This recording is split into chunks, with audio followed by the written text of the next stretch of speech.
إن الحمد لله نحمده ونستعينه ونستغفره ونؤمن به ونتوكل عليه ونعوذ بالله من شرور أنفسنا ومن سيئات أعمالنا من يهده الله فلا مضل له ومن يضلل فلا هادي له وأشهد أن لا إله إلا الله وحده لا شريك له وأشهد أن سيدنا وسندنا ونبينا وحبيبنا ومولانا محمدا عبده ورسوله صلى الله تعالى عليه وعلى آله وصحبه وبارك وسلم تسليما كثيرا وداعيا إلى الله بإذنه وسراجا منيرا أما بعد فأعوذ بالله من الشيطان الرجيم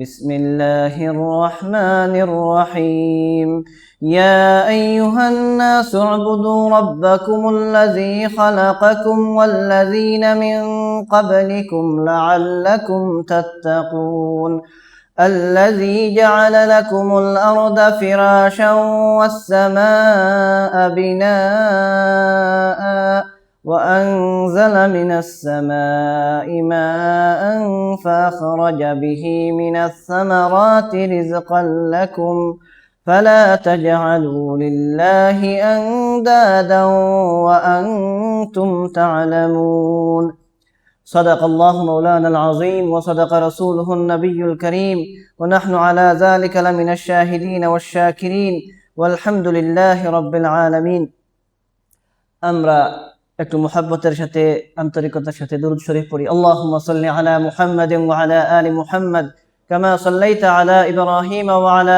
আলি ইব্রাহিম ইন্নাকা হামিদুম মাজিদ আল্লাহুম্মা বারিক আলা মুহাম্মাদিন ওয়া আলা আলি মুহাম্মাদ كما باركت على إبراهيم وعلى آل إبراهيم إنك حميد مجيد أستغفر الله إن الله غفور رحيم أستغفر الله إن الله غفور رحيم أستغفر الله إن الله غفور رحيم الله رب العالمين আজকে আমাদেরকে মাগরিবের নামাজ জামাতের সাথে আদায় করে এক লম্বা বিরতির পর আবারও কোরআনে কারীমের এক মুবারক মজলিসে আমাদেরকে একটু সময় বসার তৌফিক দিয়েছেন, সুযোগ দিয়েছেন।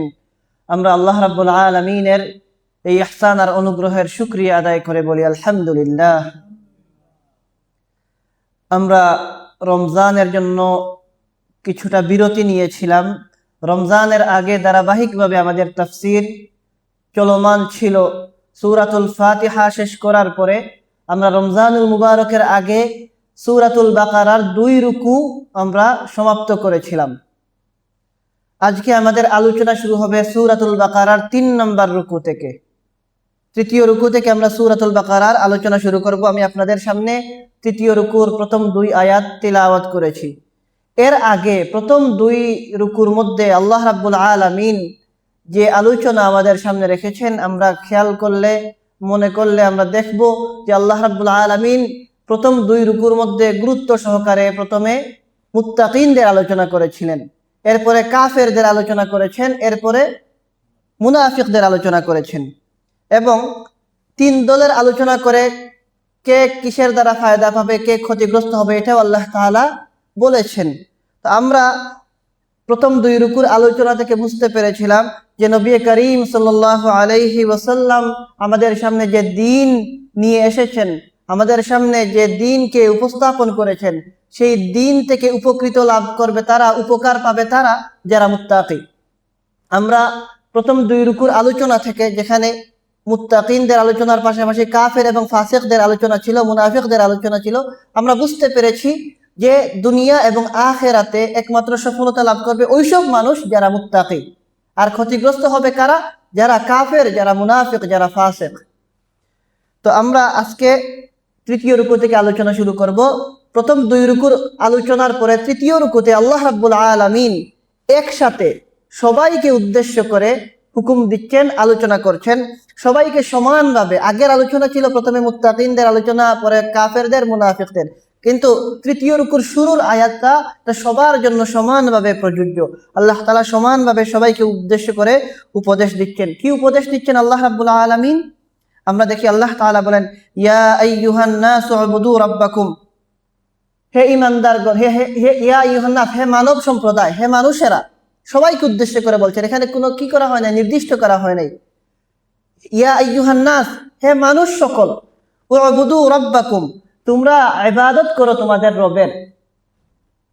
আল্লাযী খালাকাকুম, ওই রব যিনি তোমাদেরকে সৃষ্টি করেছেন। ওয়াল্লাযীনা মিন ক্বাবলিকুম, এবং তোমাদের আগে যারা ছিল এই দুনিয়াতে তাদেরকেও যিনি সৃষ্টি করেছেন। লাআল্লাকুম তাত্তাকুন, যাতে করে তার ইবাদতের মাধ্যমে তোমরা তাকওয়া অর্জন করতে পারো। এই হচ্ছে আয়াতের অর্থ। অর্থাৎ আল্লাহ তাআলা এখানে সম্বোধন করছেন সমগ্র মানব জাতিকে, হে মানুষেরা, তোমরা ইবাদত করো তোমাদের রবের, যে রব তোমাদেরকে বানিয়েছেন, সৃষ্টি করেছেন, এবং তোমাদের আগের যারা ছিল তাদেরকেও বানিয়েছেন। কি হবে? ইবাদতের দ্বারা তোমরা মুত্তাকি হতে পারবে। আর মুত্তাকি হলে কি হবে? দুনিয়ায় সফলতা আসবে, আখিরাতেরও সফলতা আসবে। তো এখানে আমার প্রিয় ভাইয়েরা, একটা বিষয় খেয়াল করা দরকার। আমরা ইতিমধ্যে জেনেছি যে কুরআনে কারীম আল্লাহ তাআলা নাযিল করেছেন মানুষের হেদায়েতের জন্য, মানুষ যাতে হেদায়েত লাভ করতে পারে।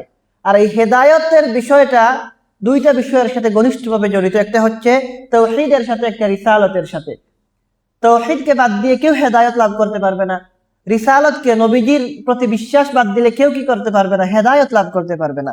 তো এই আয়াতটা, যেটা তৃতীয় রুকুর প্রথম আয়াত সহ আরো কিছু আয়াতের মধ্যে আল্লাহ তাআলা প্রথমে তাওহীদের আলোচনা করেছেন, এরপরে ইনশাআল্লাহ ধারাবাহিকভাবে আল্লাহ তাআলা রিসালাতের আলোচনাও করেছেন। এখানে তাওহীদের আলোচনা কিভাবে করা হলো দেখেন। আল্লাহ রাব্বুল আলামিন তাওহীদের আলোচনা এইভাবে করেছেন যে আল্লাহ তাআলা বলেন, তোমরা ইবাদত করো তোমাদের রবের। অর্থাৎ ইবাদত করতে হবে একমাত্র আল্লাহ তাআলা, আল্লাহকে বাদ দিয়ে আর কারো ইবাদত করা যাবে না। এই আলোচনা থেকে এটা আমাদেরকে ইঙ্গিত দেয়, আমাদের জন্য এখানে শিক্ষা, যে এটা আমাদের বিশ্বাসপুক্ত থাকতে হবে এক আল্লাহর প্রতি। এবং আল্লাহর প্রতি যখন বিশ্বাসপুক্ত থাকবে, মজবুত থাকবে, তখন আমাদের ইবাদত হবে একমাত্র আল্লাহর জন্য। তো এই আলোচনাটা তাওহীদের আলোচনা। এরপরে আল্লাহ তাআলা সামনে আলোচনাগুলোতে আল্লাহ তাআলা রিসালাত, নবীজির নবুয়তি সংক্রান্ত, তিনি রসুল, যে এই বিষয়ক আলোচনা আল্লাহ তাআলা সামনে উপস্থাপন করছেন। তো এখানে গুরুত্বপূর্ণ একটা বিষয় আমাদের জন্য, যে আল্লাহ তাআলা কুরআনে কারীম নাযিল করেছেন আমাদের হেদায়েতের জন্য। এবং কুরআনে কারীমের মধ্যে আল্লাহ তাআলা বিভিন্ন বিষয় বর্ণনা করেছেন। কুরআনে কারীমের মধ্যে আল্লাহ তাআলা কি করেছেন? আমাদেরকে উপদেশ দিয়েছেন। আল্লাহ তাআলা কুরআনে কারীমের মধ্যে জান্নাতের আলোচনা করেছেন, জাহান্নামের আলোচনা করেছেন। আল্লাহ তাআলা কুরআনে কারীমের মধ্যে আগের নবীদের ঘটনা বর্ণনা করেছেন।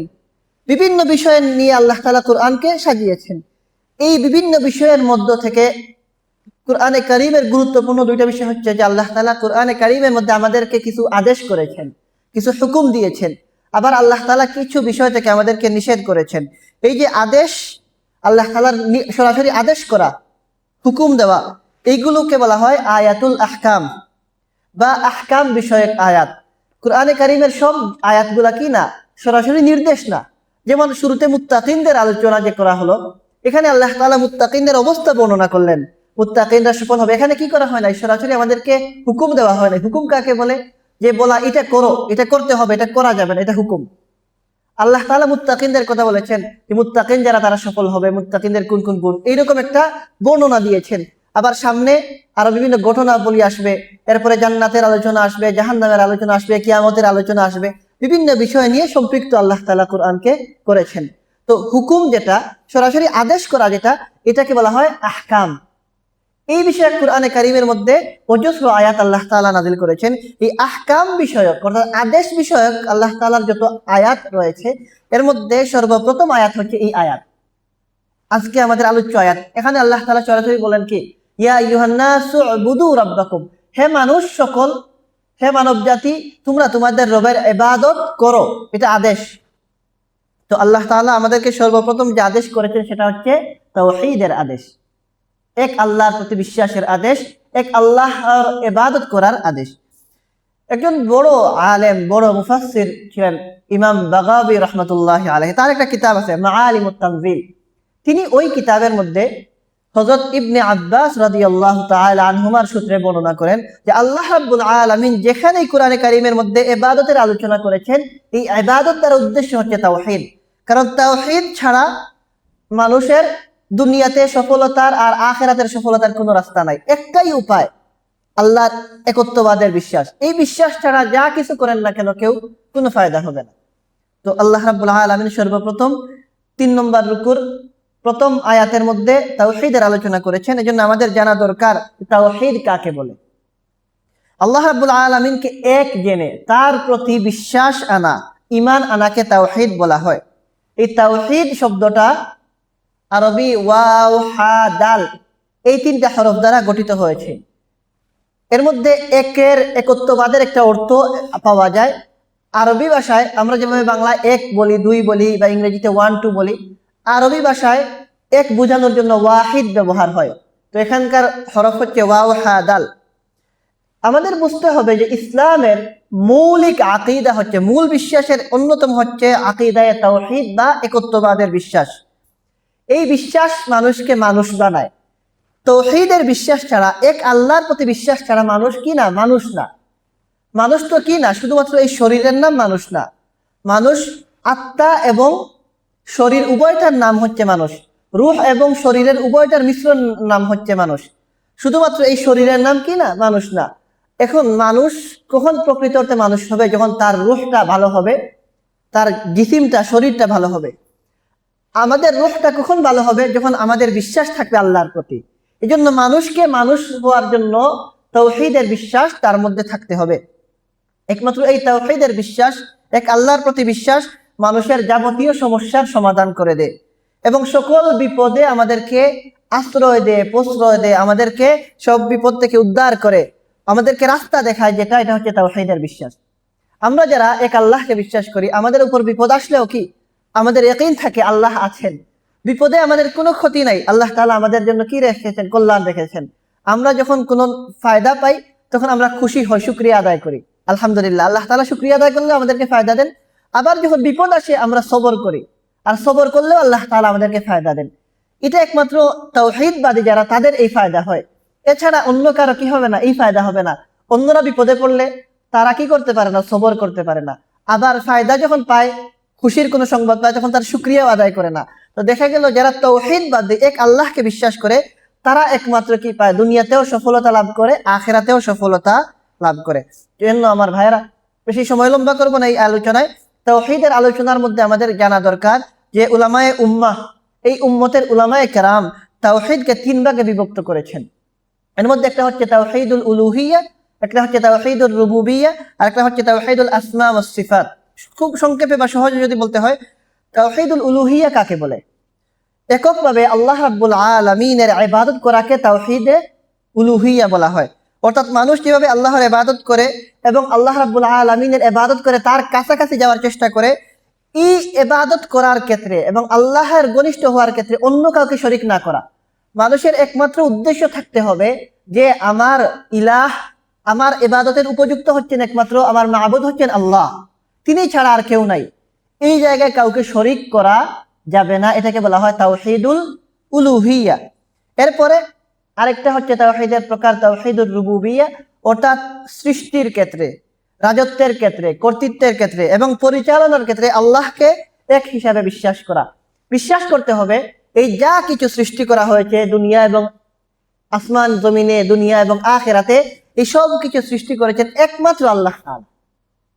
বিশ্বাস করতে হবে যে এই যা কিছু পরিচালিত হচ্ছে দুনিয়ার বুকে, বৃষ্টি হয়, বাতাস প্রবাহিত হয়, খাবার উৎপন্ন হয়, সব কিছু পরিচালনা করছেন আল্লাহ রাব্বুল আলামিন।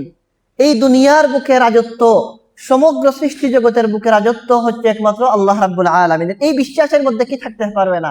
কোনো কমতি থাকতে পারবে না। আমাদের এই বিশ্বাস যদি থাকে যে, মনে করেন কেউ কোনো দেশে থাকেন, তিনি যদি বিশ্বাস করেন যে এই দেশের প্রধানমন্ত্রী আমাদেরকে চালান, প্রধানমন্ত্রী আমাদেরকে রিজিক দেন, এটা কি তাওহীদের বিশ্বাসের বিপরীত? ঈমান নষ্ট হয়ে যাবে এই ধরনের বিশ্বাসের কারণে। সব ক্ষেত্রে আমাদের এই আকীদা রাখতে হবে, বিশ্বাস রাখতে হবে যে সমগ্র সৃষ্টি আল্লাহ তাআলার, সবকিছু পরিচালনা করেন আল্লাহ রাব্বুল আলামিন। এটাকে বলা হয় তাওহীদুর রুবুবিয়্যাহ। আর 3 নম্বর বিষয় হচ্ছে তাওহীদুল আসমা ওয়াস সিফাত।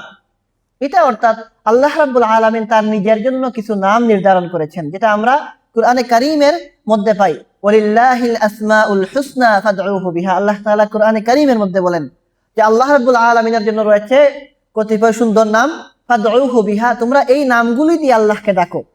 এবং হাদিস শরীফের মধ্যে আল্লাহ রাব্বুল আলামিনের আমরা নাম পাই 99টা নাম আমরা হাদিসের মধ্যে পাই, আরো বিভিন্ন নামের বর্ণনাও পাওয়া যায়। আমাদেরকে বিশ্বাস রাখতে হবে যে আল্লাহ রাব্বুল আলামিন যেই সব নাম দ্বারা নিজেকে গুণান্বিত করেছেন, নিজের নাম যেগুলা রেখেছেন এবং আমাদের সামনে উপস্থাপন করেছেন, এইসব নামের যে গুণ, যে সিফাত, এগুলো একমাত্র আল্লাহর জন্য। উদাহরণ হিসাবে এই কথাটা বোঝার জন্য বলি, আল্লাহ রাব্বুল আলামিনের একটা নাম হচ্ছে কি রাজ্জাক, মানে রিজিক দেন। আমাদের বিশ্বাস করতে হবে যে রাজ্জাক একমাত্র আল্লাহ তাআলা, অর্থাৎ রিজিক যেটা, এটা আল্লাহ ছাড়া কেউ দিতে পারবেন না, এটা আমাদেরকে বিশ্বাস রাখতে হবে। আমি যদি বিশ্বাস করি যে আমি যে দোকানে কাজ করি এই দোকানের মালিকের কাছ থেকে আমার রিজিক আসে, আমার ঈমান এর মধ্যে সমস্যা চলে আসবে। আমি যদি বিশ্বাস করি যে সরকার আমাকে পয়সা দেয় সুতরাং এই সরকার থেকে আমার রিজিক আসে, আমার ঈমানের মধ্যে সমস্যা চলে আসবে। বিশ্বাস রাখতে হবে যে রিজিক একমাত্র আল্লাহ রাব্বুল আলামিন দান করেন, বিভিন্ন মাধ্যম দিয়ে আল্লাহ তাআলা দান করেন, কিন্তু রাজ্জাক একমাত্র আল্লাহ তাআলা। একইভাবে আল্লাহ তাআলার আরেকটা নাম হচ্ছে সত্তার, গোপন করেন। আমাদের যে দোষ, আমাদের যে অবস্থা, আমাদের ভিতরের যে হালত, আল্লাহ রাব্বুল আলামিন এটা কি করেন না, প্রকাশ করে দেন না। আমরা যে মানসিকতা লালন করি আল্লাহ রাব্বুল আলামিন এটা প্রকাশ করে না, গোপন করে রাখেন। বিশ্বাস করতে হবে যে এটা একমাত্র আল্লাহ তাআলার গুণ, সত্তার। এইরকম আরো বিভিন্ন গুণবাচক নাম আল্লাহ রাব্বুল আলামিনের জন্য আমরা জানি। আমাদের ইয়াকিন থাকতে হবে যে এইসব নামের যে অর্থ, এই অর্থগুলা একমাত্র আল্লাহ রাব্বুল আলামিনের সাথে খাপ খায়, এই অর্থগুলা একমাত্র আল্লাহ রাব্বুল আলামিনের মধ্যে পাওয়া যায়। এইসব গুণের কোনো কিছু অন্য কারোর মধ্যে পাওয়া সম্ভব না। এটাকে বলা হয় তাওহীদুল আসমা ওয়াস সিফাত। এটা হচ্ছে তাওহীদের 3টা প্রকার। এরপরে উলামায়ে কেরাম তাওহীদের 4টা স্তর করেছেন। এর মধ্যে একটা হচ্ছে তাওহীদে ওজুদ, এরপর আরেকটা হচ্ছে তাওহীদে খালিকিয়া, একটা হচ্ছে তাওহীদে রুবুবিয়্যাহ, একটা হচ্ছে তাওহীদে ইবাদা। এই 4টা স্তর এইভাবে যে তাওহীদে ওজুদ বলা হয় যে আমাদের বিশ্বাস থাকতে হবে যে এই সৃষ্টি জগতের মধ্যে সবকিছু মাখলুক আল্লাহ রাব্বুল আলামিন একমাত্র ওয়াজিবুল ওজুদ। ওয়াজিবুল ওজুদের অর্থ হচ্ছে যে আল্লাহ রাব্বুল আলামিনকে কেউ সৃষ্টি করে নাই, তিনি আদিকাল থেকে আছেন, শুরু থেকে আছেন, শেষ পর্যন্ত থাকবেন। তার আগে কিছু ছিল না, তারপরেও কিছু নাই, বাদ বাকি সব আল্লাহ তাআলা বানিয়েছেন। এটাকে বলা হয় তাওহীদুল ওজুদ, অর্থাৎ আল্লাহর আগেও কোনো কিছুর অস্তিত্ব নাই, আল্লাহর পরেও কোনো কিছুর অস্তিত্ব নাই। এখানে আমাদের কি ঈমানের মধ্যে এই দুর্বলতা আনা যাবে না, বা এই ধরনের বিশ্বাস রাখা যাবে না যে আল্লাহর সৃষ্টির সাথে আল্লাহর সাথে আরো কিছু আগে থেকে ছিল না। সবকিছু আসমান আল্লাহ তাআলা পরে বানিয়েছেন, জমিনও পরে বানিয়েছেন, জান্নাত জাহান্নামও পরে বানিয়েছেন। একমাত্র আল্লাহ তাআলা আগে থেকে আছেন আর একবারে থাকবেন, তার কোনো কি নাই, শুরুও নাই শেষও নাই। এটাকে বলা হয় তাওহীদুল ওজুদ। আরেকটা বলা হয় তাওহীদুল রুবুবিয়্যাহ, যে আল্লাহ রাব্বুল আলামিন, তাওহীদুল খালিকিয়া, অর্থাৎ আল্লাহ রাব্বুল আলামিন সবকিছুর সৃষ্টিকর্তা, তিনি সবকিছু বানিয়েছেন। এটা দ্বিতীয় বিশ্বাস স্তর। তৃতীয় হচ্ছে তাওহীদুর রুবুবিয়্যাহ, আর চতুর্থ হচ্ছে তাওহীদুল ইবাদা। এখানে আমরা যে বিষয়টা আমাদের কাছে অবাক লাগতে পারে যে বিধর্মীদের মধ্যেও কিন্তু এই বিশ্বাসটা আছে যে আল্লাহ রাব্বুল আলামিন, আমরা তো মুসলমানরা এটা বিশ্বাস করি, বিধর্মী যারা তারাও কিন্তু অনেকের মধ্যে প্রথম দুইটা যেটা তাওহীদুল ওজুদ আর তাওহীদুল খালিকিয়া, এই বিশ্বাসের ক্ষেত্রে যাদেরকে আমরা অমুসলিম মনে করি তারাও কিন্তু এটা বিশ্বাস করে। আপনি যদি হিন্দুদের সাথে আলাপ করেন, তাদেরকে বললে দেখবেন তাদের দেবতা কি, কোটি কোটি দেবতায় তারা বিশ্বাসী, কিন্তু তারা বিশ্বাস করে ভগবান কয়জন, একজন। এই একই বিশ্বাস কাদের ছিল, মক্কার মুশরিকদেরও ছিল। তারা আল্লাহকে বিশ্বাস করত, কিন্তু পাশাপাশি আল্লাহর জন্য তারা আরো কিছু মূর্তি বানিয়ে বলেছিল এরা আল্লাহর কাজে সাহায্য করে এরা। তো ওজুদের ক্ষেত্রে তারা বিশ্বাস করে আল্লাহ রাব্বুল আলামিন আগে থেকে আছেন, থাকবেন। ঠিক একইভাবে সবকিছু যে আল্লাহ বানিয়েছেন এটাও কি বিশ্বাস করে, অন্যান্য এরা বিশ্বাস করে, আমরাও বিশ্বাস করি। অন্যদের সাথে আমাদের তফাৎ হয় কোন জায়গায়, যে আমরা মনে করি যে ইবাদত একমাত্র আল্লাহর জন্য করতে হবে, আল্লাহ রাব্বুল আলামিনকে ছাড়া অন্য কারো ইবাদত করা যাবে না। এবং আমরা বিশ্বাস করি যে আল্লাহ রাব্বুল আলামিন আমাদের পালনকর্তা, তিনি আমাদের সবকিছু দেন, আমাদের রিজিক আল্লাহর পক্ষ থেকে আসে, আমাদের হায়াত আল্লাহর পক্ষ থেকে, আমাদের মৌত আল্লাহর পক্ষ থেকে। আর বিধর্মীরা বিশ্বাস করে কি, যে আল্লাহ রাব্বুল আলামিন সবকিছু বানিয়ে তার কাজের জন্য ছোট ছোট কাজের দায়িত্ব অন্যদেরকে দিয়েছেন। এই যে মূর্তি পূজা যারা করে, আপনি আমি যদি একটু বুঝার জন্য বলছি, মূর্তি পূজা যারা করে তাদেরকে যদি জিজ্ঞাসা করেন, দেখবেন তোমরা এই মূর্তিগুলোর পূজা কেন করো, তারা বলবে যে এই মূর্তিগুলো আমাদের বিভিন্ন কিছু প্রদান করে আল্লাহর হুকুমে, ভগবানের হুকুমে। হিন্দুরা এটা বলে, তাদের এক মূর্তি বলে এটা এর কাছ থেকে আমরা শিক্ষা সংক্রান্ত ফায়দা পাই, কার কাছ থেকে রিজিক পাই। তারা বিশ্বাস করে ভগবান একজন, কিন্তু বিভিন্ন মূর্তিরা এই ভগবানের কাজ করছে, এটা তাদের বিশ্বাস। যেভাবে আগের যুগে জাহিলি যুগে মুশরিকরা এই বিশ্বাস করতো, তারা বিশ্বাস করতো যে যেসব মূর্তি 360টা মূর্তি ছিল কাবা করে, তারা বিশ্বাস করতো এক একটা মূর্তি আল্লাহর হুকুমে তাদের বিভিন্ন কাজ কি করে আঞ্জাম দেয়। তো এখানে আমাদের সাথে অন্যদের তফাৎ, আমরা বিশ্বাস করি যে আল্লাহর কাজের জন্য কোনো কি নাই, সহায়তার দরকার নাই। আল্লাহ রাব্বুল আলামিন যা ইচ্ছা যেভাবে ইচ্ছা তিনি করতে পারেন, সুতরাং ইবাদতও তার করতে হবে এবং তিনি একমাত্র রব, এই বিশ্বাস আমাদের রাখতে হবে। এই কারণেই দেখেন আল্লাহ রাব্বুল আলামিন আমাদের আলোচ্য আয়াতের মধ্যে কি বলেছেন, ইয়া আইয়ুহান নাসু উবুদু রাব্বাকুম। এখানে আল্লাহ রাব্বুল আলামিন তার অনেকগুলা নাম থাকার পরেও আল্লাহ রাব্বুল আলামিন আমাদেরকে বলেছেন যে হে মানব জাতি, তোমরা তোমাদের রবের ইবাদত করো। এখানে আল্লাহ রাব্বুল আলামিন তো তার অন্যান্য যে কোনো নাম বলতে পারতেন, রব বললেন কেন? কারণ রব শব্দের অর্থ কি? পালনেওয়ালা, যিনি লালন পালন করেন। এখন এখানে দলিল দেওয়া হচ্ছে, প্রমাণ দেওয়া হচ্ছে আমাদেরকে যে আমরা যে ইবাদত করব, এমন সত্তার ইবাদত আমাদের করা উচিত যিনি আমাদের লালন পালন করেন। যেভাবে আমরা দুনিয়াতে যদি কোনো মানুষ আমাদের প্রতি ইহসান করে, আমাদের কেউ যদি হাদিয়া দেয় কিংবা আমাদের প্রতি কোনো উপকার করে, আমরা তার প্রতি কি থাকি? দুর্বল থাকি। স্বাভাবিকভাবে কেউ যদি আমার উপকার করে, আমি তার প্রতি কি থাকি? দুর্বল থাকি। এখন আমাদের সবচেয়ে বড় উপকার দুনিয়ার বুকে, দুনিয়ার দৃষ্টিকোণ থেকে আমাদের রিজিকের পেরেশানি তো সবচেয়ে বড়। আমাদের বেঁচে থাকা, আমাদের হায়াত, আমাদের খাবার দাবার, আমাদের ঘুম, আমাদের পরিবার, এগুলো তো দুনিয়ার কাজ। এগুলো কে দেন আমাদেরকে? কার পক্ষ থেকে এগুলো আসে? আল্লাহর পক্ষ থেকে। তিনি আমাদের লালন পালন করেন, সুতরাং তিনি আমাদের রব। সুতরাং ইবাদত করতে গেলে অন্যর ইবাদত করার চাইতে অবশ্যই অবশ্যই যৌক্তিকতা হচ্ছে আল্লাহর ইবাদত করার, কারণ তিনি আমাদের রব। এই কারণে ইবাদতের একমাত্র যোগ্য হচ্ছেন আল্লাহ রাব্বুল আলামিন, কারণ তিনি আমাদের লালন পালন করে থাকেন।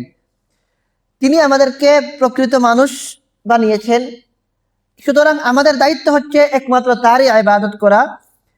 এখন মানুষকে আল্লাহ রাব্বুল আলামিন জ্ঞান বুদ্ধি দিয়েছেন, মানুষ যদি তার বিবেক বুদ্ধি দিয়ে চিন্তা করে, সে নিজেও বুঝতে পারবে, যেটা আমি আগে বললাম যে আল্লাহ রাব্বুল আলামিন আমাদেরকে সবকিছু দান করেছেন, আমাদের জিন্দেগি দিয়েছেন, আমাদের জন্ম আল্লাহর হুকুমে হয়েছে, আল্লাহ রাব্বুল আলামিন আমাদেরকে সৃষ্টি করেছেন, আমাদের মৃত্যু আল্লাহর হুকুমে হবে, এর মধ্যবর্তী সময় যা কিছু আমরা লাভ করবো সব আল্লাহর হুকুমে হবে। সুতরাং আমাদের বিবেক বুদ্ধিও আমাদেরকে এটা বলে যে আমাদের সবকিছু যদি আল্লাহর উপর নির্ভরশীল হয়, আমরা যদি ইবাদত করতে চাই একমাত্র আল্লাহর ইবাদতই করতে পারি, এছাড়া আর কারো ইবাদত করার কোনো সুযোগ নাই। কারণ আমাদের প্রতি অন্য কারো কি নাই, আর কোনো অবদান নাই। আল্লাহর অবদান, আল্লাহর ইহসান আমাদের প্রতি একমাত্র, এছাড়া অন্য কারো কি নেই, কোনো অবদান, কোনো ইহসান আমাদের প্রতি নেই। সুতরাং আমরা যদি ইবাদত করতেই চাই, কার ইবাদত করতে হবে? একমাত্র আল্লাহ রাব্বুল আলামিনের। এই জন্য আল্লাহ রাব্বুল আলামিন আমাদেরকে কি বলেছেন? যে তোমরা তোমাদের রবের ইবাদত করো। রব অর্থ কি? যিনি তোমাদের লালন পালন করেন। তো আল্লাহ রাব্বুল আলামিন যে শব্দ বর্ণনা করেছেন, এখান থেকে আমাদের শিক্ষার বিষয় যে আল্লাহ তাআলা চাইলে তো অন্য কোনো নাম বলতে পারতেন, কিন্তু রব বললেন কেন? যাতে করে আমরা চিন্তা করি যে আমরা ইবাদত কার করব? ওই সত্তার করব যিনি আমাদের লালন পালন করে থাকেন।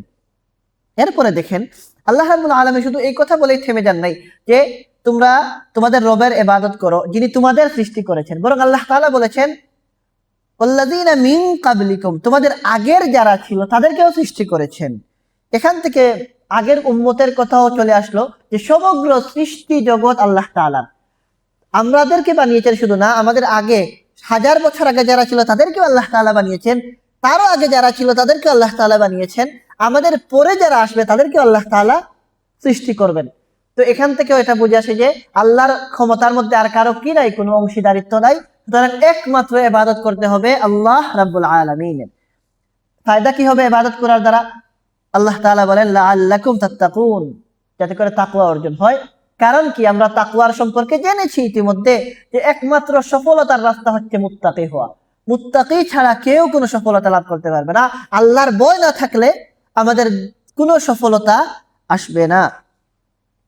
তো এর পরের আয়াতটা আমরা একটু দেখি। আল্লাহ তাআলা পরবর্তী আয়াতের মধ্যে বলেন আল্লাযী জাআলা লাকুমুল আরদা ফিরাশা।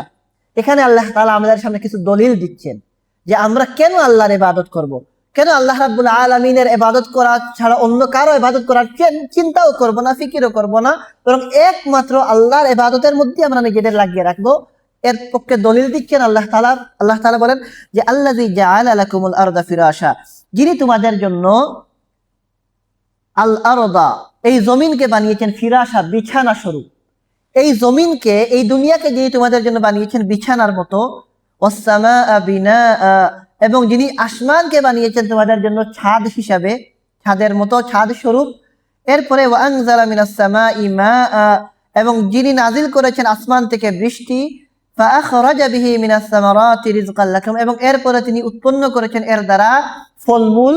এই জমিন থেকে বৃষ্টি হওয়ার পরে জমিনে কি হয়? ফল হয়, ফুল হয়, ফসল হয়। কেন এগুলো উৎপন্ন হয়? রিজকাল লাকুম, আল্লাহ তাআলা এগুলো উৎপন্ন করেছেন রিজকাল লাকুম, তোমাদের রিজিক হিসাবে।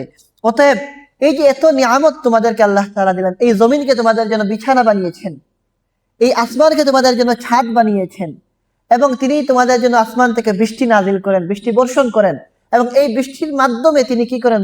জমিন থেকে ফলমূল উৎপন্ন করেন তোমাদের রিজিক হিসাবে।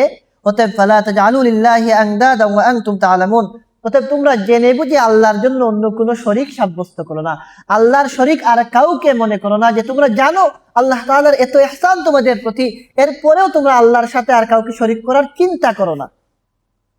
এখানে আল্লাহ তাআলা তার 4টা নিয়ামতের কথা বলেছেন, দেখেন আলাদা করে।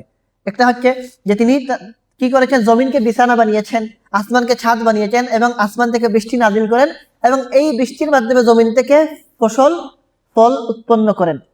এর মধ্যে 4টা নিয়ামতের মধ্যে থেকে 3টা নিয়ামত তো এমন যেখানে মানুষের কোনো কিছু করার দরকার হয় না।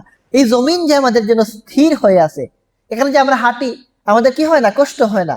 আচ্ছা, মনে করেন যে আমরা যে ঘুমাতে যাই, সবাই কম বেশ বিছানায় ঘুমাই। কেন? কারণ আরামের জন্য, শান্তির জন্য বিছানায় ঘুমাতে হয়। বিছানা ছাড়া আপনি ঘুমাতে পারবেন না শান্তিতে, আরামে। কারণ বিছানা সমতল থাকে, সমান থাকে, আপনার ঘুমটা শান্তিতে আসে। এই জমিনটাকে আল্লাহ তাআলা এরকম সমতল বানিয়েছেন। যদি এমন হতো যে জমিনের এখানে একটু উঁচা, এখানে নিচা, এখানে যেভাবে পানির মধ্যে পা দিলে যেভাবে মানুষ ডুবে যায়, জমিনটা যদি এরকম হতো, আমার আপনার জন্য চলা কত কষ্টকর হয়ে যেত।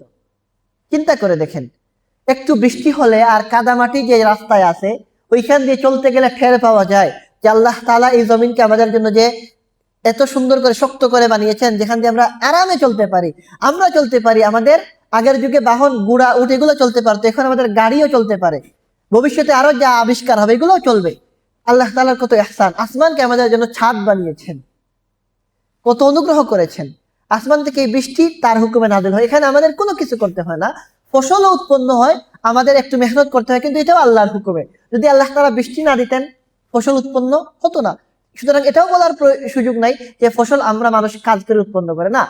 এবং অনেক জায়গায় আপনি দেখেন, এই দেশে দেখবেন হাঁটতে গেলে রাস্তার মধ্যে অনেক গাছের মধ্যে ফসল পাওয়া যায়, তো ফল পাওয়া যায়, ফলের গাছ রাস্তার মধ্যে, হঠাৎ একটা গাছের মধ্যে ফল যায়, এখানে কারো কিছু করা লাগে নাই।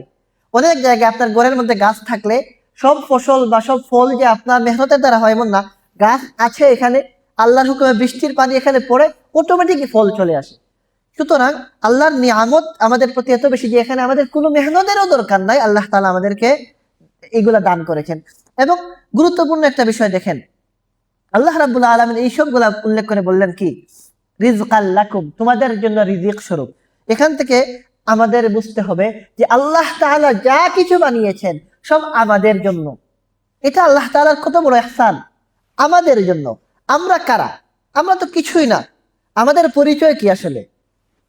আরবি ভাষায় বলা হয় আমাদের পরিচয় যে আউয়ালুকা নুতফা ওয়া আখিরুকা জিফা ওয়া তাহমিলু বাইনা যালিকা কাযিরা, যে আমাদের শুরু হচ্ছে এক ফোঁটা নুতফা বা বীর্যের মাধ্যমে, ওয়া আখিরুকা জিফা, আর শেষ হচ্ছে কি? যখন আমরা মরে যাব, কবরে দেওয়া হবে, পচে গলে শেষ হয়ে যাব। আমাদের শুরুটা কিসের মাধ্যমে হয়? এক ফোঁটা বীর্যের মাধ্যমে। এটা নাপাক, মানুষ এটা ধরতে চায় না। আর আমাদের শেষ কি? যখন কবরে রেখে দেওয়া হবে, মাটিতে রাখার পরে এক সময় আমাদের শরীর পচে গলে শেষ হয়ে যাবে। আর মধ্যখানে ওয়া তাহমিলু বাইনা যালিকা কাযিরা, এর মধ্যখানে আমরা আমাদের পেটের মধ্যে গান্দা, পচরা, পায়খানা নিয়ে ঘুরি। এই তো আমাদের পরিচয়। কেউ কি বলতে পারবেন কেউ প্রস্রাব পায়খানা পছন্দ করে না, কিন্তু কেউ কি বলতে পারবেন যে আমি আমার শরীরের মধ্যে এই গান্দা জিনিস রাখবো না? না। আপনি মিলিয়নিয়ার হন আর রাস্তায় থাকেন, প্রত্যেককে এই নোংরা ময়লা প্রস্রাব পায়খানা শরীরের মধ্যে নিয়ে ঘুরতে হয়, এই তো আমাদের পরিচয়। আমি আপনি যদি অহংকার করি যে আমরা মানুষ শ্রেষ্ঠ, আমার পরিচয় তো এইটাই, এক ফোঁটা নাপাক বীর্য থেকে আমার সৃষ্টি, মৃত্যুর পরে আমার শরীর পচে গেলে শেষ হয়ে যাবে, মধ্যখানে আমার প্রস্রাব পায়খানা নিয়ে চলতে হবে। এই দুর্বল, এই মানে কোনো দাম নাই, মূল্যহীন আমাদের জন্য আল্লাহ রাব্বুল আলামিন কি বললেন? তোমাদের জন্য আল্লাহ তাআলা জমিনকে বিছানা বানিয়েছেন, আসমানকে ছাদ বানিয়েছেন, এবং আসমান থেকে বৃষ্টি বর্ষণ করে তোমাদের জন্য ফলমূল উৎপন্ন করেছেন, যাতে করে তোমরা কি করতে পারো? রিজিক পাও। এগুলো আমাদের জন্য আল্লাহ তাআলা আমাদের, আমরা এই সম্মানের, এই মর্যাদার, এগুলোর উপযুক্ত না। আমাদের কোনো কি নাই, কৃতিত্ব নাই। আল্লাহ তাআলা একমাত্র দয়া করে আমাদেরকে এই নিয়ামত দিয়েছেন। আমাদের কি নাই, এখানে কোনো ধরনের দাবি করারও কোনো সুযোগ নাই যে আমরা এগুলো আমাদের প্রাপ্য, আমাদের পাওনা না, এগুলো আল্লাহ তাআলা আমাদের দয়া করে দিয়েছেন। সুতরাং আল্লাহ রাব্বুল আলামিনের এই ইহসানের বিপরীতে আমরা যদি আল্লাহর ইবাদত করে সারা জিন্দেগিও কাটিয়ে দেই, আমাদের কি হবে না? আমাদের আল্লাহর ইহসানের সামান্যতম শুকরিয়াও আদায় করা সম্ভব হবে না। আল্লাহ তাআলা কুরআনে কারীমের এক আয়াতের মধ্যে বলেন এই প্রসঙ্গে, হুয়াল্লাযী খালাকা লাকুম মা ফিল আরদি জামিআ, যে হুয়াল্লাযী খালাকা লাকুম, তিনি তো ওই সত্তা, আল্লাযী খালাকা লাকুম, যিনি সৃষ্টি করেছেন তোমাদের জন্য, মা ফিল আরদি জামিআ, এই জমিনের মধ্যে যা কিছু আছে সবকিছু, এই দুনিয়ার সবকিছুকে আমাদের জন্য বানানো হয়েছে, মানব জাতির জন্য। এবং এখানে আমাদের বুঝতে হবে আল্লাহ তাআলা এখানে বলেছেন কি, যে তিনি জমিনকে বিছানা বানিয়েছেন আমাদের জন্য, আসমানকে ছাদ, এবং বৃষ্টি তিনি নাজিল করেন। তো এখান থেকে এটাও বুঝে আসে যে এইসব কিছু আল্লাহর মাখলুক। আসমানও আল্লাহর সৃষ্টি, জমিনও আল্লাহর সৃষ্টি, বৃষ্টিও আল্লাহর সৃষ্টি। এই বৃষ্টিও আল্লাহর হুকুমে হয়, ফলমূল যে উৎপন্ন হয় এগুলো আল্লাহর হুকুমে হয়, এগুলো আল্লাহ তাআলা চাইলেই হয়।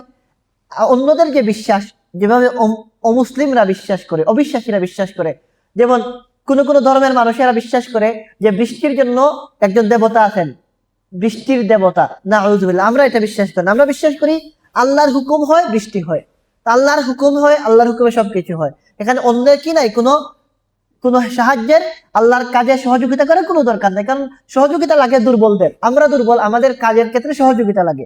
আল্লাহ রাব্বুল আলামিন কি না, দুর্বল না, নাউযুবিল্লাহ। সুতরাং আল্লাহর কাজ তিনি নিজেই করতে সক্ষম। সুতরাং তার সবকিছু তিনি নিজেই সৃষ্টি করেন, তিনি নিজেই হুকুম করেন, তার হুকুমে সবকিছু সংগঠিত হয়ে থাকে। এরপরে আল্লাহ তাআলা এই আয়াতের মধ্যে বলেন, ফালা তাজআলু লিল্লাহি আনদাদা, যে তোমরা আল্লাহর সাথে কাউকে শরীক বানিও না। আনদাদ এটা হচ্ছে নিদ্দুনের বহুবচন। নিদ্দুনের অর্থ হচ্ছে সমান মনে করা। মনে করেন কোনো একটা কাপড়, এই কাপড়ের সমান আপনি একটা কাপড় কিনলেন দোকান থেকে গিয়ে, এরপরে আপনার ভালো লাগলো এই কাপড়টা, একই সমান সাইজের কাপড়, সমান রঙের কাপড়, সমান কোম্পানির কাপড়, আপনি যদি দোকান থেকে আরেকটা কিনেন, দুইটা কাপড় কি হয়ে যাবে? একই রঙের, একই কালারের, এবং একই কোম্পানির, একই মেটেরিয়ালের, একই দামের যদি হয়, দুইটা সমান হয়ে যাবে। এটাকে বলা হয় নিদ্দুন, সমকক্ষ হয়ে যাওয়া। আল্লাহ রাব্বুল আলামিন বলেন যে তোমরা আল্লাহর এত সব নিয়ামতের কথা জানার পরে তোমরা আল্লাহর সাথে আর কাউকে শরীক মনে করো না, তার সমকক্ষ আর কাউকে মনে করো না। কারণ এইসব নিয়ামত, এগুলো আল্লাহ ছাড়া আর কারো পক্ষে দেওয়া সম্ভব না। কে সৃষ্টি করতে পারবে আল্লাহ ছাড়া? কেউ পারবে না। আমাদের কেউ না, আমাদের আগের যারা ছিলেন না, পরের যারা, কাউকে আল্লাহ ছাড়া কেউ সৃষ্টি করার ক্ষমতা রাখেন না। কে জমিনকে সমান বানাতে পারবেন? আল্লাহ ছাড়া কেউ পারবেন না। কে আসমানকে ছাদ বানাতে পারবেন? আল্লাহ ছাড়া কেউ পারবেন না। কে বৃষ্টি নাজিল করতে পারবেন? আল্লাহ ছাড়া কেউ পারবেন না। কে ফলমূল উৎপন্ন করতে পারবেন, রিজিক দিতে পারবেন? আল্লাহ ছাড়া কেউ পারবেন না। সুতরাং আল্লাহর সাথে কাউকে শরীক সাব্যস্ত করার, শরীক মনে করার কোনো সুযোগ নাই। এখানে আগে একটা কথা বলেছিলাম, খেয়াল করার কথা, যে আল্লাহ তাআলা কুরআনের মধ্যে যে আদেশ করেছেন, এই আদেশ সূচক প্রথম আয়াত ছিল আমাদের আলোচ্য প্রথম আয়াত। আল্লাহ তাআলা বলেছেন, হে মানব সম্প্রদায়, তোমরা আল্লাহর ইবাদত করো, আদেশ। আর এটা হচ্ছে নিষেধ সূচক প্রথম আয়াত। নিষেধ সূচক বলতে কি আল্লাহ তাআলা কি বলেছেন? ফালা তাজআলু লিল্লাহ আনদাদা, ফালা তাজআলু লিল্লাহি আনদাদা, তোমরা আল্লাহর সাথে কাউকে শরীক বানিও না। যেভাবে আমরা ছোট ছোট বাচ্চাদেরকে বলি, এদিকে যেও না, এখানে খেলাধুলা করো না, এটা খেও না, এটা কি নিষেধ? আল্লাহর পক্ষ থেকে প্রেরিত প্রথম নিষেধাজ্ঞা, অর্থাৎ নাজিলের দিক দিয়ে নয়, ধারাবাহিকতার দিক দিয়ে কুরআনের শুরু থেকে এটা প্রথম নিষেধাজ্ঞা আমাদের জন্য, যে এই কাজটা করা যাবে না। আগে ছিল কি করতে হবে, হুকুম। যেভাবে আমরা আমাদের সন্তানদেরকে মাঝে মধ্যে বলি না যে আমাকে পানি দাও, এটা কি আদেশ।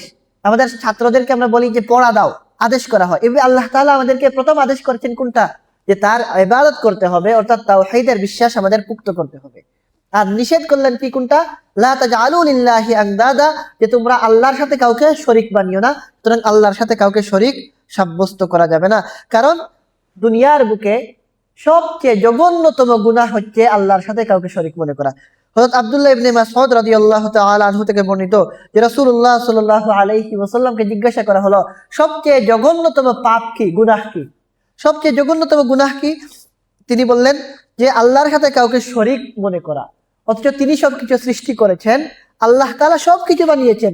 এখন আল্লাহর সাথে কাউকে শরীক যদি মনে করা হয়, আল্লাহ রাব্বুল আলামিনের অবমূল্যায়ন করা হয়, এটা সবচেয়ে জঘন্যতম পাপ, এটা শিরক। রাসূলুল্লাহ সাল্লাল্লাহু আলাইহি ওয়াসাল্লাম বলেন যে এটা সবচেয়ে জঘন্য গুনাহ। এই আয়াতের উপর ছোট্ট একটা কথা আমরা জেনে রাখি। আমরা তো অনেক সময় ইবাদত বندگی করার পরে মনে হয় যে আমি অনেক কিছু করে ফেলেছি, আমাদের মনে আসে, শয়তানও আমাদেরকে এরকম মানসিকতা দেয়। আর স্বাভাবিকভাবে যখন আমরা কোনো ভালো কাজ করি, আমাদের মনের মধ্যে একটা শান্তি চলে আসে যে আমি তো অনেক কিছু করলাম। কিন্তু ইমাম ফখরুদ্দিন রাজি রহমতুল্লাহি আলাইহি, বড় একজন দুনিয়া জোড়া বিখ্যাত একজন আলেম, তিনি লিখেছেন যে এই আয়াতগুলো থেকে জানা যায় যে বান্দা আল্লাহ রাব্বুল আলামিনের যতই ইবাদত বندگی করুক, যতই আল্লাহ রাব্বুল আলামিনের আনুগত্য করুক না কেন, বান্দা এইসব আয়াত থেকে বুঝে আসে যে বান্দা সরিষা পরিমাণ সওয়াব লাভেরও হকদার নয়। হক বলতে কি?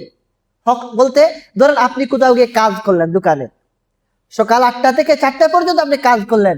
এখন এই 8 ঘন্টা কাজ করার পরে আপনি 8 ঘন্টার বেতন পাওয়ার হকদার, এটা আপনার প্রাপ্য, এটা আপনার পাওনা। আপনি যদি 8 ঘন্টা কাজ করেন দোকানে গিয়ে, এখন মালিক আপনাকে বলতে পারবে না যে আমি চাইলে দেব না, চাইলে দেব না, আপনার পাওনা হয়ে গেছে, এটা অবশ্যই আপনি পান। কেউ যদি না দেয় সে জুলুম করলো, আপনি এটা কি হকদার হয়ে গেছেন, এটাকে বলা হয় হক। আমরা যে আল্লাহ রাব্বুল আলামিনের ইবাদত করি, ইমাম ফখরুদ্দিন রাজি রহমতুল্লাহি আলাইহি বলেন যে এই আয়াতগুলো থেকে বুঝে আসে যে আমরা পুরা জিন্দেগি যদি আল্লাহর ইবাদত করি, এরপরও সামান্যতম সওয়াব পাওয়ার হকদার না। এরপরও যদি সওয়াব পাই, এটা আল্লাহর অনুগ্রহ। আমরা কি না হক রাখি না, আমরা বলতে পারবো না যে আমি আজকে মাগরিবের নামাজ পড়লাম, সুতরাং এই মাগরিবের নামাজের জন্য আমাকে সওয়াব দিতেই হবে। আমি রমজান মাসে পুরা মাস রোজা রাখলাম কষ্ট করে, এই রোজা রাখার সওয়াব আমার পাওনা হয়ে গেছে, এটা বলতে পারবো না। কেন বলতে পারবো না? বলতে না পারার কারণ হচ্ছে যে আল্লাহ তাআলা প্রথমত আপনাকে আমাকে সৃষ্টি করেছেন, এবং তিনি সৃষ্টি করেই শেষ নয়, আমাদেরকে হাজার নয় লাখ লাখ নিয়ামত দিয়েছেন। আমাদের জন্ম থেকে নিয়ে মৃত্যু পর্যন্ত আল্লাহর নিয়ামত আমাদেরকে ঘেরাও করে আছে। এইসব নিয়ামতের শুকরিয়া হিসাবে আল্লাহ তাআলার ইবাদত করা আমাদের দায়িত্ব।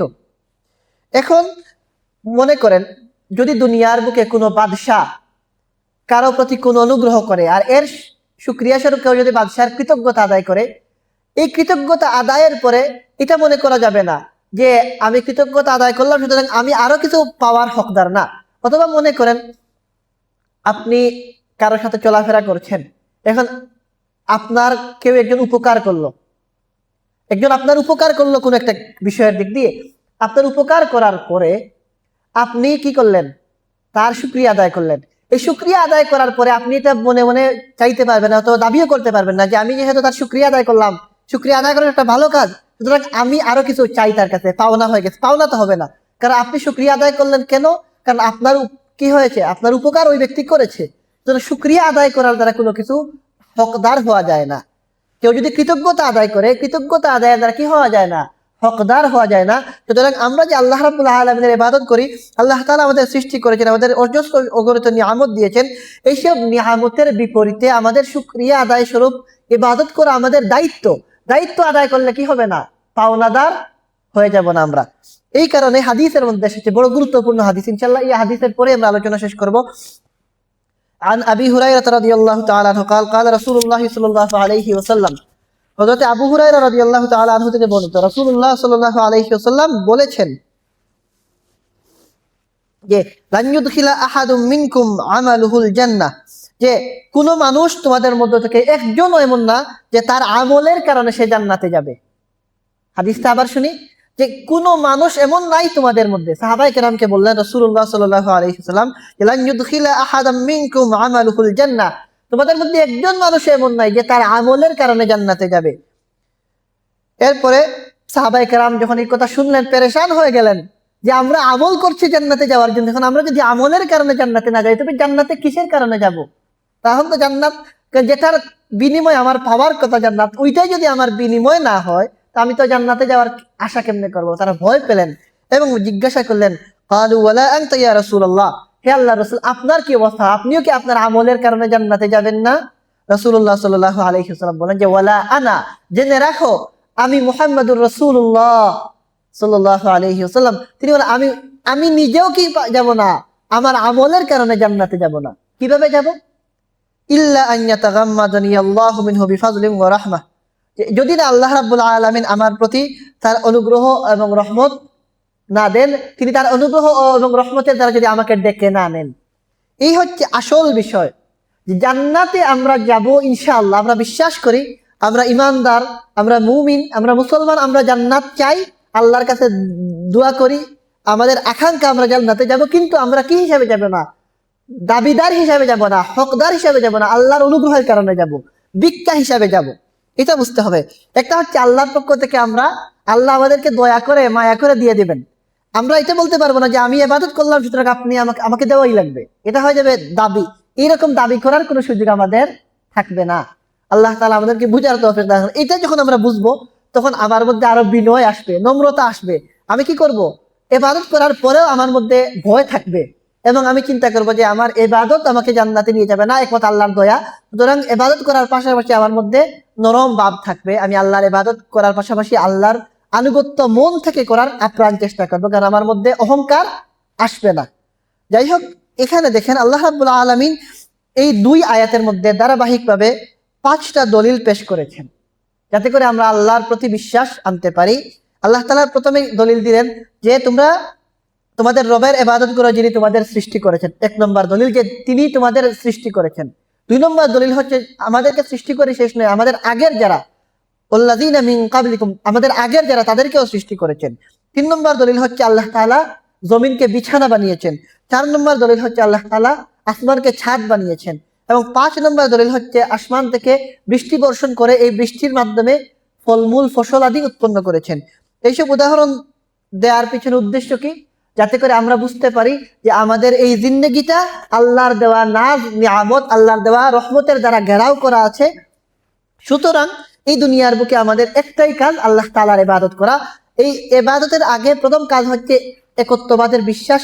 আমাদের ইয়াকিন থাকতে হবে একমাত্র আমাদের রব, আমাদের খালিক, আমাদের মালিক আল্লাহ রাব্বুল আলামিন। আর এই বিশ্বাসের পরে একমাত্র তার জন্য ইবাদত করতে হবে, কারণ তিনি ছাড়া আমাদের আর ইবাদতের আর দ্বিতীয় কেউ নাই। আর এই বিশ্বাসটা কিভাবে হলো? কারণ আল্লাহ তাআলার এই নিয়ামতগুলোর সম্পর্কে যদি আমরা চিন্তা করি, যিনি আমাদেরকে সৃষ্টি করলেন, যিনি আমাদের বাপ দাদা সহ আগের সবাইকে সৃষ্টি করলেন, যিনি আমাদেরকে এত নিয়ামত দিলেন, তার ইবাদত যদি না করে তখন আমরা কার ইবাদত করব? অতএব আল্লাহ রাব্বুল আলামিন আমাদেরকে এই কথাগুলো বুঝার তৌফিক দান করুন, আমরা যেন অন্তর থেকে একত্ববাদের বিশ্বাসী হতে পারি, পরিপূর্ণ বিশ্বাসী হতে পারি, পরিপূর্ণ তাওহীদবাদী হতে পারি, এবং একত্ববাদের বিশ্বাস নিয়ে আমরা যেন আল্লাহ তাআলার ইবাদত পরিপূর্ণরূপে করতে পারি। আল্লাহ তাআলা আমাদেরকে তৌফিক দান করুন। আমিন। ওয়া আখিরু দাওয়ানা আনিল হামদুলিল্লাহি রাব্বিল আলামিন।